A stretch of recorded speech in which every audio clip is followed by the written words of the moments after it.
অবস্থা বাটিয়াদেরকে শিক্ষাবৃত্তি করতে হচ্ছে, শিক্ষিত হয়ে উচ্চ শিক্ষিত হয়ে শিক্ষিত হয়ে আছি।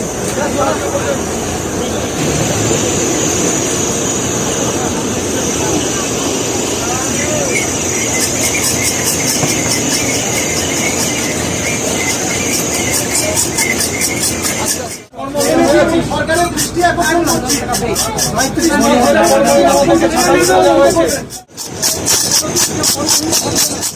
কিছু সাহায্য করবেন, তাই আজকে শিক্ষা দিবসের পথে নেমে কেন এই কাজ করতে।